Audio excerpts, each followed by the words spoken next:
first of probably many Rivers questions. Chris talked about that he's buying into some of the things you guys are doing. And then Frank, said, hey, we're not trying to recreate a quarterback here. He's done what he's done. What has he changed? What are you guys trying to do? And it's been a couple of years since you've been around him, really. What are your impressions now that you're around him? Yeah, I think one thing that is great about Phillip is his consistency. So I don't see a lot of changes, right? He's been a very consistent player for 16 years of his career. So I think that carries over in a lot of things that he does. And so I still see the same passion for the game, the same teammate that he was when the last time I was around him. So the consistency's there, and that doesn't surprise me. That's how he is as a football player. And that's something that we look for as a coaching staff is consistency, and he's still that. So as far as anything that's changed with Phillip, I don't see anything. He's just still the same consistent 16-year vet, 10-time Pro Bowl or however many times and all that. And it's just, it's just good to be back around him. And, we've always had a good relationship. And so it's great to have him in the building and being 16 years in the NFL, that's great leadership for everyone to see. And so it's been good for us as coaches. It's like having another coach in the building, and then obviously for the guys as well, the players as well. Thanks, Coach. Even Holder. Hey, Nick. Wondering something about your wide receivers. I mean, you got one football. You have this sort of broad spectrum of receivers, it feels like, with different, strengths and skill sets. What have the conversations been like between you and Frank and other guys, just in terms of how you plan to use them, and is there a lot of situational thinking going on there, or just what have those conversations kind of been like, and how does it take you shape? Yeah, great question, Stephen. We definitely have that conversation all the time. We want to do, as an offensive staff, our job is to get the guys to do the things they do the best. And so if we're running a certain route, if we're running an over route, or if we're running a sail route, who's the best at that? Now, we can't completely just say, hey, this is the only guy that can do that. The defenses will get some tells on you. So we try at all times to get these guys in position to do what they do best. So it's kind of just a normal procedure for us to mix guys around. Hey, Paris does this really well. TY does this. Jack does this. Trey does this really well. And Naheem does this, etc. And figure out what they do the best. And for most of these guys, we have an idea, and use that to their strengths. I think that's what good coaching is don't ask guys to do something they can't do, and let them play to their strengths.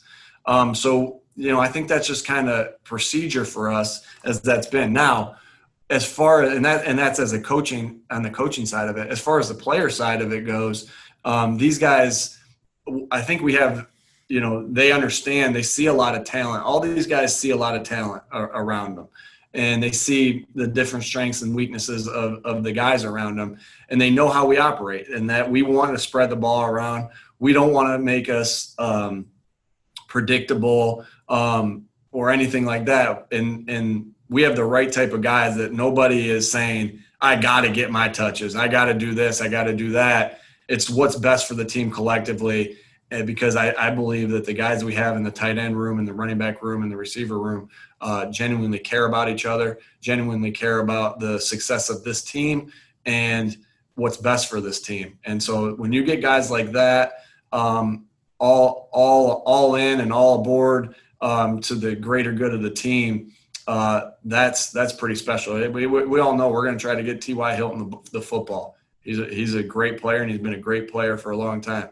And our guys know that, and it runs through Ty, and then everybody else has their role through that as well. And we have great selfless players, Zach Pascal, great selfless players that understand that, and that's what I feel like that's what a great team is.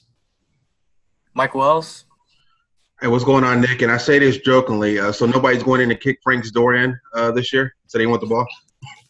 No comment. That's right. I'm just teasing about that. But about my question though, obviously you guys have talked about, you guys are familiar with Phillip and everything. You've been running Frank's system since 2013. But the reality is he doesn't know these guys. So what challenges does he have considering, what's happened so far as getting caught up to speed?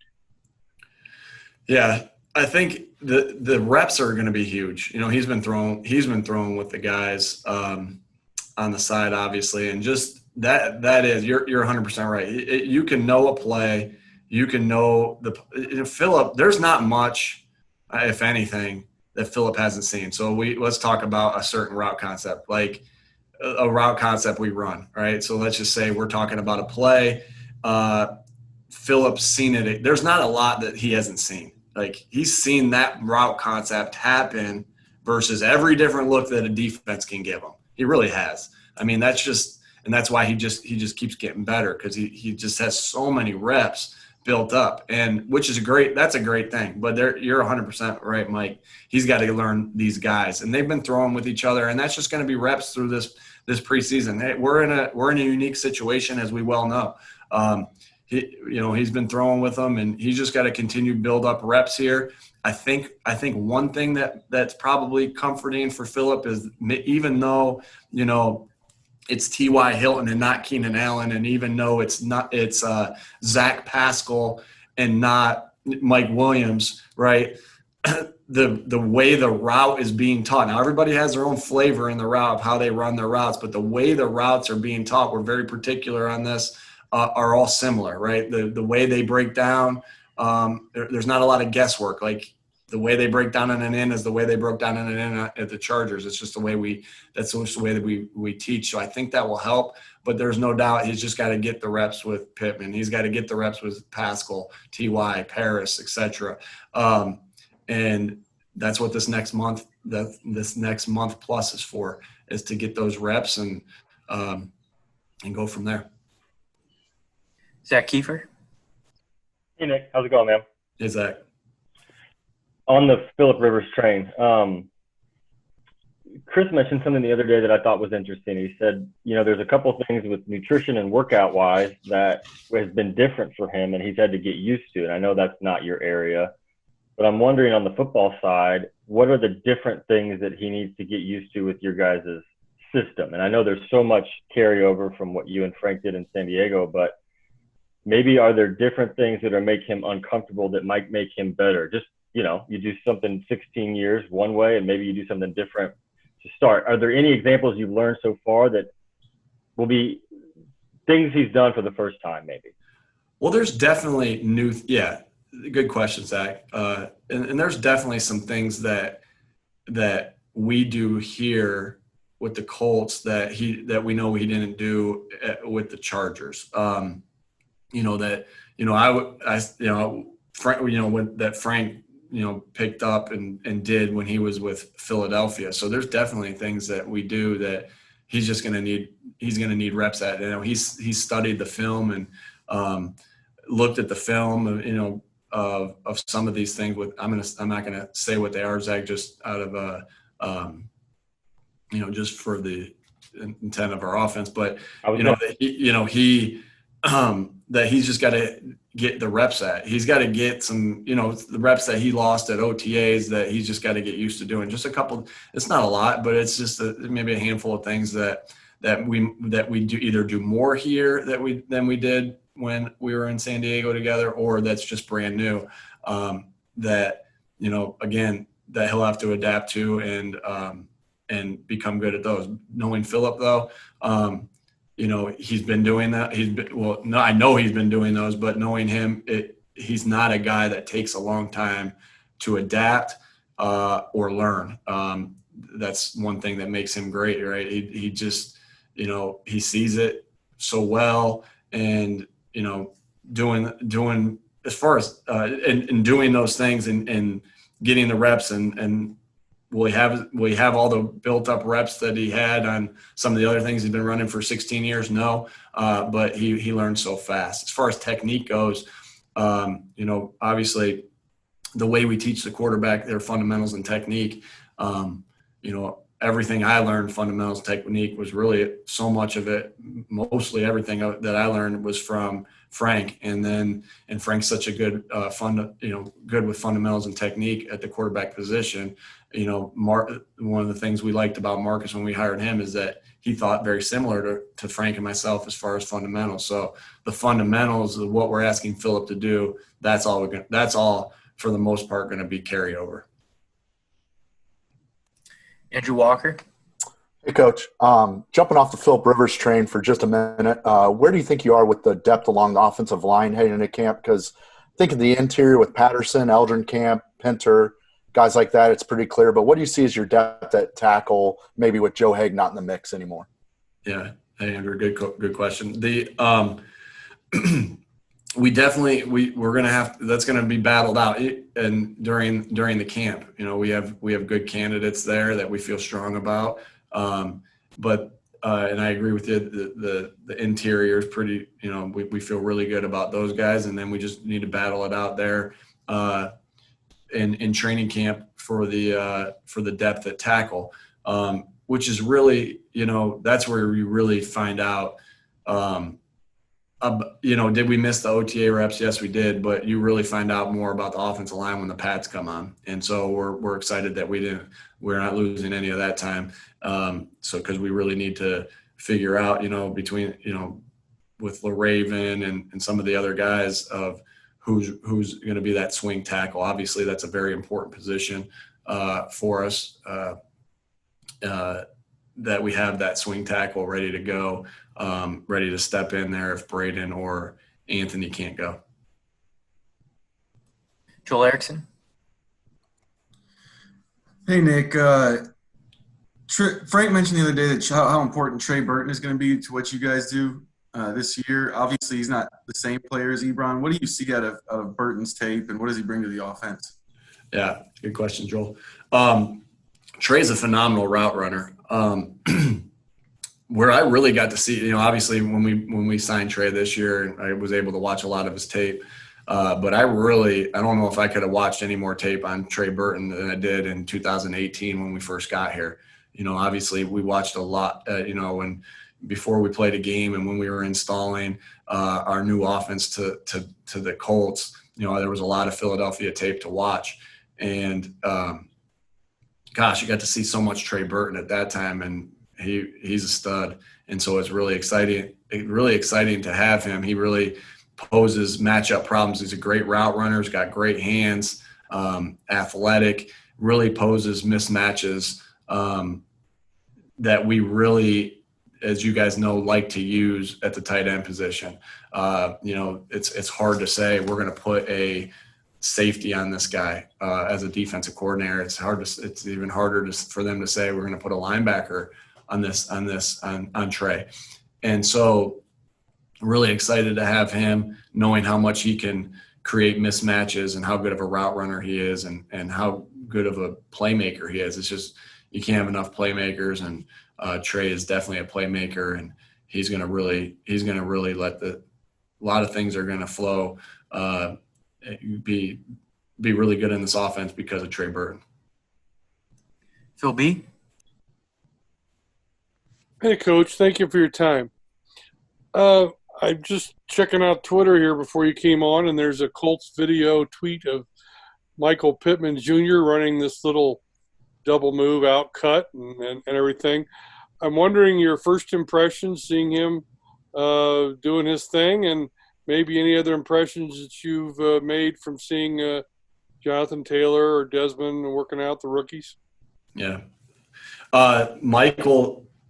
Michael, it's just, when you see him in person, obviously we studied a ton of tape on him, so we feel like there's not a lot that we don't know, but it's still there is a difference when you get up there and you're working with him every day and you're seeing him catch every day. Yeah, we go work him out when he goes through the draft process and see him catch, but it's really comforting to see how strong his hands are and how good his hands are. He's got great hands, and as we all know, the major requirement for that position is to be able to catch the football. And Michael sure can do that. And he's a big man. He's big, Again, you see him in that pre-draft work. Obviously this year was a little different because you couldn't go out as much. but you see him at the combine, this and that, but you don't realize how he's a big man. And so that's obviously been my first impressions. As far as Jonathan Taylor, I look at him and say, I would hate to have to tackle this guy all game long. No, I don't get paid to do that. So, but I can see that other people are going to think that way, or a defensive coordinator saying, man, our guys are going to wear down from tackling. That's a big man right there. Really sharp in the classroom. It's been a pleasure to be around him for this past week. And, Danny Pittner loves football. I'm noticing that more and more each day. He's just going to fit in so well. And he's he loves football. He's smart. He's tough, and he's going to fit in really well with our offensive line group because those are common characteristics that they all have as well. Thank you. Jim Aiello. Hey, Nick, how's it going? Hey, Jim. I'm just curious because Frank talked about, this was a little while ago, but he talked about still keeping Jacobi involved in the offense, maybe 5 to 7 plays, having a special package for him. I don't know if you guys got a chance to kind of develop that and how much you can say about it, but can you tell us a little bit about what that might look like this year? Yeah. Well, we know that Jacobi does some things really well that we can't lose in our offense. So without saying too much, Jacobi's got to be ready to go. And we'll see what you get there. Can't give you too much information on that, but Jacobi will be ready. Olivia Ray. Hey, Coach. Wondering what the first interaction was like with you and Philip back in the building together and Frank. What unfolded when you guys were finally back under the same roof, ready to talk football? Yeah. Just excitement. It's like just an excitement and familiarity. All right. There wasn't a lot of that's how it felt to me. Like, and especially after you get going, and I'm going to go back to Zoom meetings, like, because that we were, when we were meeting with them in the spring, there was just so much familiarity. We've had these conversations before. We've had these conversations about plays, about coverages, about everything. We've had some, it's not sometimes when you're in the meeting room, it can't just be football 24/7. There has to be a little bit of time where you may talk about something and, that's not with football, right? We do have those moments as coaches and with the players and vice versa. But there's familiarity there, but catching up on, some of the things that have changed since the last time been there, maybe with family. Hey, look at Jacob. Jacob's my son. Look at Jacob now. He's a little bit older with his kids, same thing. So no, it was again, familiarity, catching and we've all stayed in contact with each other. So it's not like we haven't talked in 2 years, but familiarity was big and just, a lot of the same conversations we've had, just building upon that from the past. George Bremer. Coach, going back to Steven's question about the wide receivers, obviously you have fewer running backs on the field, but is a similar philosophy there with mix and matching the strengths? It seems like you got a lot of different skill sets at that position as well. You're saying running backs? Yeah, for running backs. Yeah, it's the same. Yeah, and we're so grateful that that we have good guys in that room that that care about each other and want each other to succeed for the good of the team. So yeah, same thing. I think that's the same thing. Tight ends, receivers, running backs. What do they do best? Let's let them do what they do best, and let's get the right guys in the building that can share the ball for the greater good of the team. We'll go 2 more. Stephen Holder. Hey, Nick, was wondering something. We had a conversation with TY maybe a couple months back, and just talking about his contract and coming up to maybe what could be his last deal, I guess.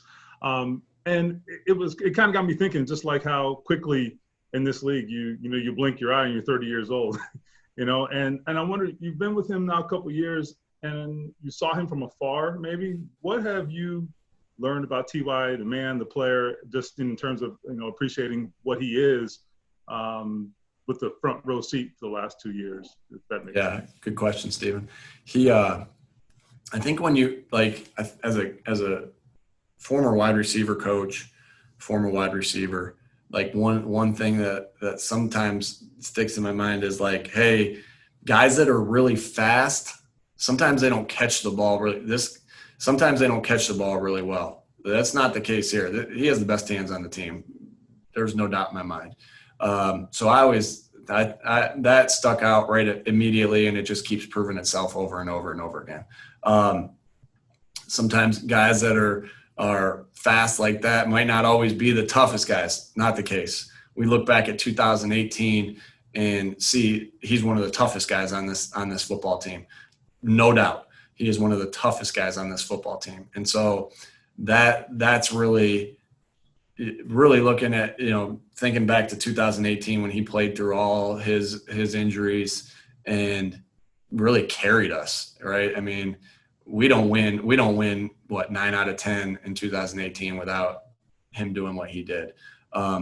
So that's been awesome to, as far as the player goes, to see from him what kind of, the other attributes that he has, because he's I think that when you look at him from afar, that you say really fast, productive guy.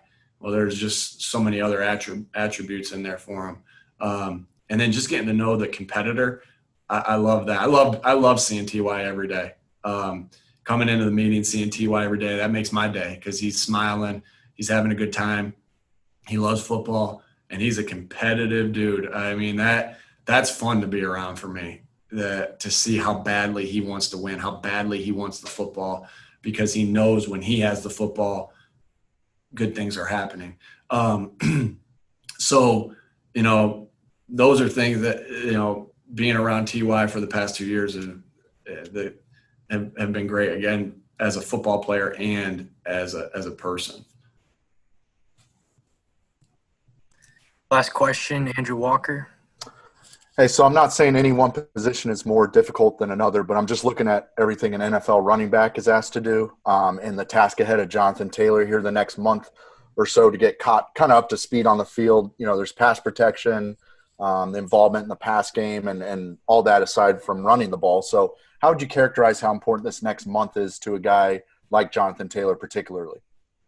Yeah, I think obviously this month is going to be important, obviously, for everybody. For Jonathan, hugely important, right? To get used to the speed of the NFL game at practice,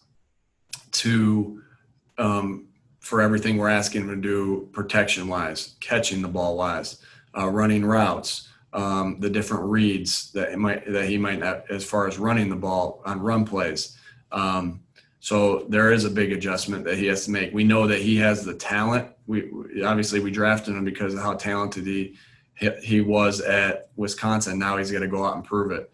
And he's got a great room of running backs with him that are going to help him develop. Marlon's going to help him develop, because Marlon is a great person and a great teammate that's going to help him develop. Naheem's going to help him develop. Jordan Wilkins is going to help him develop.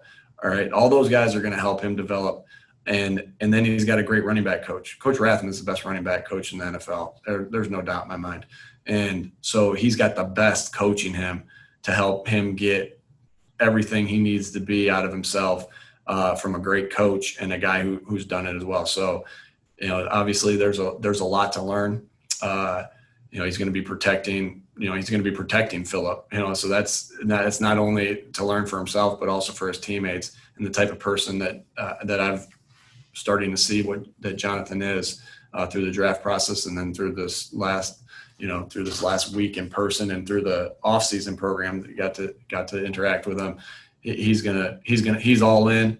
He's going to work his butt off to live up to expectations.